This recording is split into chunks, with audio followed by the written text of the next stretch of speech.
नमस्कार साथियों, आप सभी का टॉप 30 क्लास में स्वागत है। साथियों, जैसा कि आपको पता है कि हम लोग का भारतीय संविधान समाप्त हो चुका है और हम लोग भारतीय संविधान के संदर्भ में बहुत सारे प्रैक्टिस सेट कर चुके हैं और हम लोग का प्रैक्टिस सेट अभी भी जारी है और प्रैक्टिस सेट के माध्यम से हम लोग P/Q को सॉल्व कर रहे हैं मेरे भाई।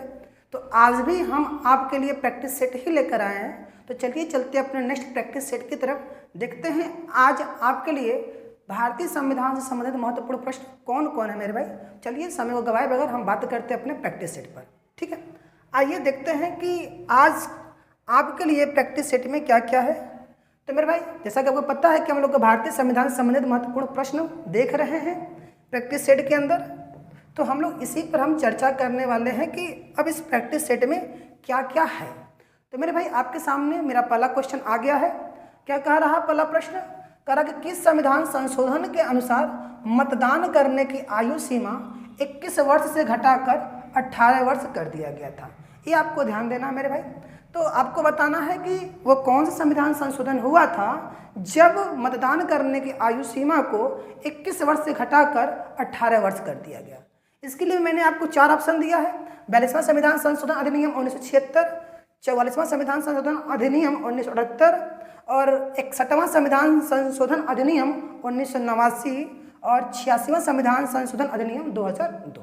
आपको बताना है वो कौन सा संविधान संशोधन हुआ जब मतदान करने की आयु सीमा 21 वर्ष से घटाकर 18 वर्ष कर दी गई है। तो मेरे भाई, इसका आंसर होगा ऑप्शन नंबर सी, 61वां संविधान संशोधन अधिनियम 1989। बाकी 42वां संविधान संशोधन, 44वां संविधान संशोधन और 86वें संविधान संशोधन के ऊपर मैंने आपको पिछले क्लास में बहुत सारे क्वेश्चन कराए हैं। यदि आप मेरे पिछले वीडियो को नहीं देखे मेरे भाई, तो जाकर उसको देख लीजिए ताकि आपको बातें सब कुछ क्लियर हो जाए।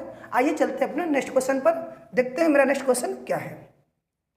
तो मेरे भाई, मेरा दूसरा क्वेश्चन है कि उच्चतम न्यायालय मतलब सुप्रीम कोर्ट की हम बात कर रहे हैं। उच्चतम न्यायालय के गठन का संबंध निम्न में से किस अनुच्छेद से है? आपको यह बताना है कि किस अनुच्छेद से संबंधित है हमारा सुप्रीम कोर्ट। इसके लिए मैंने 4 ऑप्शन दिया, अनुच्छेद 124, अनुच्छेद 280, अनुच्छेद 324 और अनुच्छेद 343।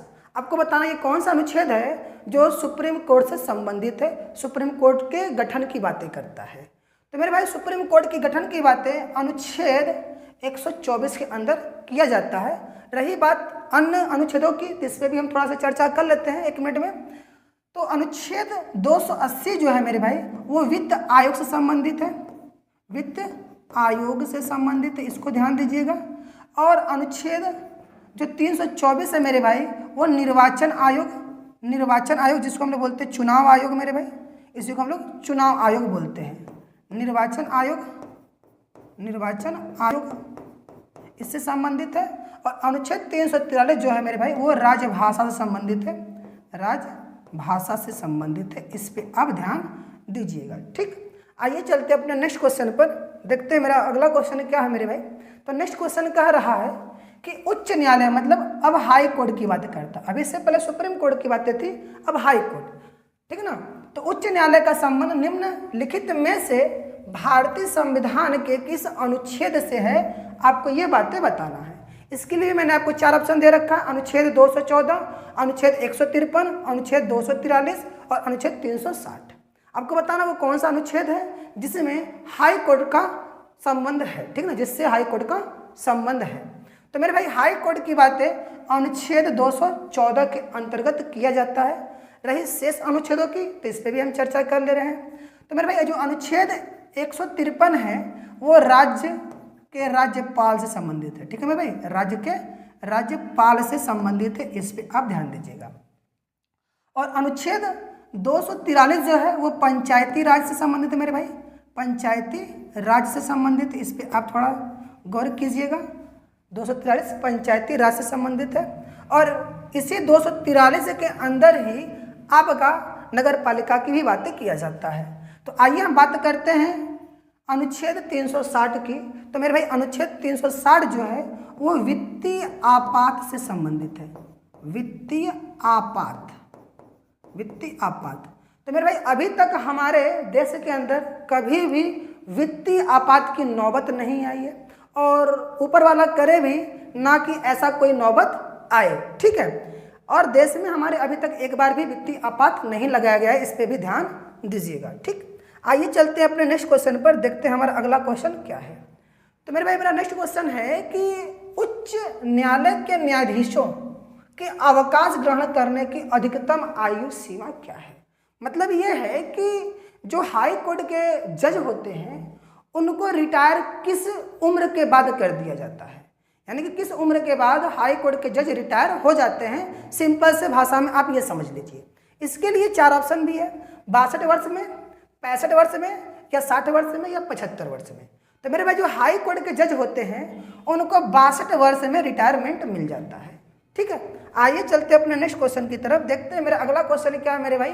तो मेरा अगला क्वेश्चन है कि उच्चतम न्यायालय, यानी कि अब बात कर रहा है सुप्रीम कोर्ट की, उच्चतम न्यायालय के न्यायाधीश, ठीक ना, उच्चतम न्यायालय के न्यायाधीश का अवकाश, ठीक ना, का अवकाश ग्रहण करने की अधिकतम आयु सीमा क्या। सेम क्वेश्चन है, वहां पर हमारा हाई कोर्ट था और यहाँ हमारा सुप्रीम कोर्ट है। तो सुप्रीम कोर्ट के जो जज होते हैं मेरे भाई उनको 65 वर्ष की उम्र के बाद रिटायरमेंट मिलता है, इसको आप ध्यान दीजिए, ठीक है ना। 65 वर्ष इसका आंसर हो जाएगा, ठीक है। चलिए नेक्स्ट क्वेश्चन पर देखते हैं। तो मेरा नेक्स्ट क्वेश्चन है कि राज्यपाल बनने के लिए न्यूनतम आयु सीमा कितनी होती है। राज्यपाल बनने के लिए न्यूनतम आयु सीमा आपको बताना है कि न्यूनतम आयु सीमा कितनी होती है किसी भी राज्य का राज्यपाल बनने के लिए, ठीक है मेरे भाई। एक मिनट, थोड़ा मैं इसको एडजस्ट कर लेता हूँ, ठीक। आइए एक मिनट, ठीक। आइए, तो आपको बताना है कि किसी भी राज्य का राज्यपाल बनने के लिए न्यूनतम आयु सीमा कितनी होनी चाहिए। तो मेरे भाई आपको 4 ऑप्शन दिखाई दे रहा है, 21 वर्ष, 25 वर्ष, 30 वर्ष या 35 वर्ष। तो मेरे भाई राज्यपाल बनने के लिए आपको कम से कम 35 वर्ष की आयु सीमा होनी चाहिए, तभी आप किसी भी राज्य का राज्यपाल बन सकते हैं। रही बात शेष ऑप्शन की, तो मैं उस पर भी चर्चा कर लेता हूँ। तो 21 वर्ष में आप ग्राम प्रधान बन सकते हैं, आप ग्राम प्रधान, ठीक है मेरे भाई। ग्राम प्रधान का जो चुनाव होता है उसमें आप उम्मीदवार के तौर पर, अगर आपकी उम्र 21 वर्ष है तभी आप उम्मीदवार बन सकते हैं, नहीं तो अगर उससे कम है तो आप ग्राम प्रधान का चुनाव नहीं लड़ सकते हैं।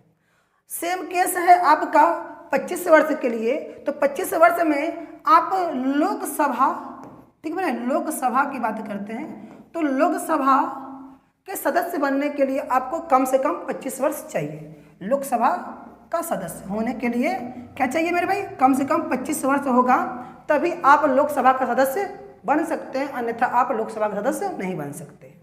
और 35 वर्ष के बारे में मैंने आपको अभी बताया कि आपको राज्यपाल बनना है तो आपकी आयु मिनिमम 35 वर्ष होनी चाहिए। आइए चलते अपने नेक्स्ट क्वेश्चन पर, देखते मेरा नेक्स्ट क्वेश्चन क्या है मेरे भाई। तो मेरा अगला क्वेश्चन है, कह रहा है कि भारतीय संविधान के किस भाग में, भारतीय संविधान के किस भाग में राज्यपाल का वर्णन किया गया है। आपसे ये क्वेश्चन पूछ दिया है। तो राज्यपाल की बातें किस भाग में किया जाता है। तो मेरे भाई मैंने आपको बता रखा है, इसके लिए मैंने 4 ऑप्शन भी दिया है, भाग 2, भाग 3, भाग 4 या भाग 6। तो आपको मैं बता रखा हूँ, पढ़ा रखा हूँ कि भाग 2 के अंदर क्या है मेरे भाई, भाग 2 के अंदर नागरिकता की बातें की जाती है। भाग 2 के अंदर नागरिकता की बातें की जाती है।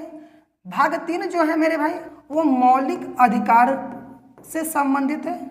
मौलिक अधिकार की बातें जो है मेरे भाई, मौलिक अधिकार की बातें भाग 3 में किया जाता है। इसी मौलिक अधिकार को भारतीय संविधान का मैग्ना कार्टा कहा जाता है, ठीक है मेरे भाई। भारतीय संविधान का मैग्ना कार्टा है मेरे भाई, संविधान का मैग्ना कार्टा, इस पर भी थोड़ा सा ध्यान दीजिएगा, मैग्ना कार्टा, ठीक है मेरे भाई। आइए चलते हैं भाग 4 में। तो ये जो भाग 4 है, इसी भाग 4A के अंदर आपको पता है कि भाग 4A के अंदर ही आपका क्या है, आपका मौलिक कर्तव्य है। मौलिक कर्तव्य, इसको भी ध्यान दीजिएगा, मौलिक कर्तव्य भाग 4A में आएगा। इस पर चर्चा हम लोग कर चुके हैं कि भाग 4A में क्या है, मौलिक कर्तव्य। भाग 4A में मौलिक कर्तव्य। और भाग 6 जो है वो राज्य से संबंधित है, और राज्य से संबंधित होता है हमारे राज्यपाल, ठीक है ना। इसलिए ऑप्शन नंबर डी भाग 6 जो है वो राज्यपाल से संबंधित हो जाता है। आइए चलते हैं अपने नेक्स्ट क्वेश्चन की तरफ, देखते हैं मेरा अगला क्वेश्चन क्या है मेरे भाई। तो मेरा अगला क्वेश्चन है कि राज्यपाल की नियुक्ति कितने वर्ष के लिए होता है। आपको ये बताना है कि जो राष्ट्रपति जी हैं वो किसी भी राज्य के लिए जब राज्यपाल की नियुक्ति करते हैं तो कितने वर्ष के लिए करते हैं। तो राष्ट्रपति राज्यपाल की नियुक्ति केवल 5 वर्षों के लिए करता है, इस पर ध्यान दीजिएगा, ठीक है ना। यानी कि कोई भी राज्य का राज्यपाल केवल 5 वर्ष के लिए नियुक्त किया जाता है। आइए चलते हैं अपने नेक्स्ट क्वेश्चन की तरफ। तो मेरा नेक्स्ट क्वेश्चन है कि वर्तमान में कितने राज्यों में विधान परिषद है। ये बहुत ही इंपॉर्टेंट क्वेश्चन हो जाता है मेरे भाई, VVI वेरी वेरी इंपॉर्टेंट ये क्वेश्चन हो जाता है कि वर्तमान समय में कितने राज्यों में विधान परिषद है। तो मेरे भाई वर्तमान समय में कुल 6 ऐसे राज्य हैं जिसमें विधान परिषद है। अब वो 6 राज्य कौन कौन से मेरे भाई, आप ध्यान दीजिएगा, इसको शॉर्ट में आप पढ़ सकते हैं MBAKTU, MBAKTU, यानी कि महाराष्ट्र है, महाराष्ट्र में है मेरे भाई, ठीक है मेरे, महाराष्ट्र। और बी से आपका हो जाता है बिहार, बी से आपका बिहार, और ए से आपका आंध्र प्रदेश, ए से आपका आंध्र प्रदेश हो जाएगा मेरे भाई। और उसके बाद के से आपका हो जाएगा कर्नाटक हो जाएगा मेरे भाई, कर्नाटक। और टी से आपका हो जाएगा तेलंगाना। और यू से तो आपको पता है अपना उत्तर प्रदेश, ठीक है मेरे, अपना उत्तर प्रदेश।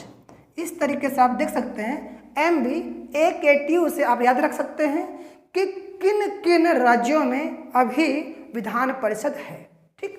आइए चलते हैं अपने नेक्स्ट क्वेश्चन की तरफ, देखते हैं मेरा नेक्स्ट क्वेश्चन क्या है मेरे भाई। तो मेरा नेक्स्ट क्वेश्चन है कि किस संविधान संशोधन के अंतर्गत वन, शिक्षा, जनसंख्या नियंत्रण, परिवार नियोजन, इन तमाम विषयों को संवर्ती सूची में रखा गया है मेरे भाई, यह बताना आपको, ठीक है मेरे भाई। तो आपको ये बताना कि वो कौन सा संविधान संशोधन हुआ था जब इन तमाम विषयों को, जिसमें शिक्षा है, वन है, वन्य जीव है, पंछियों का संरक्षण है, और परिवार नियोजन, जनसंख्या नियंत्रण, नाप तौल और प्रशासनिक न्याय, इन तमाम विषयों को समवर्ती सूची में रखा गया है, ये आपको बताना है।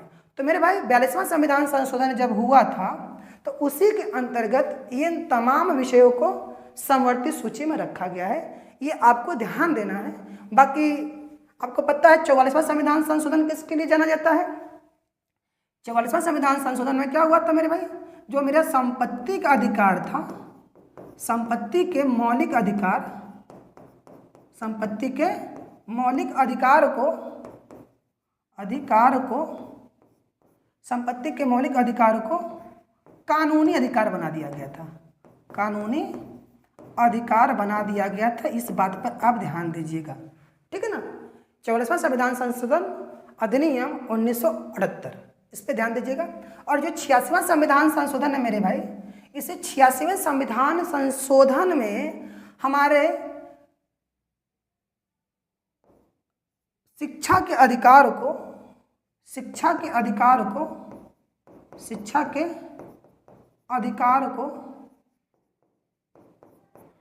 मौलिक अधिकार में जोड़ दिया गया था, मौलिक अधिकार में जोड़ दिया गया था। इस बात पर आपको ध्यान देना है, शिक्षा के अधिकार को मौलिक अधिकार में जोड़ा गया था, इस पे ध्यान दीजिएगा, ठीक है ना। 86वां संविधान संशोधन अधिनियम 2002 के अंदर ही 6 से लेकर 14 वर्ष के बच्चों के लिए निःशुल्क एवं अनिवार्य शिक्षा को मौलिक अधिकार में जोड़ दिया गया था, जिसका संबंध अनुच्छेद 21A में दिखाई देता है, ठीक है।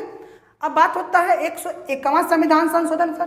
तो 101वां संविधान संशोधन में आपको पता होना चाहिए कि GST को जोड़ा गया था।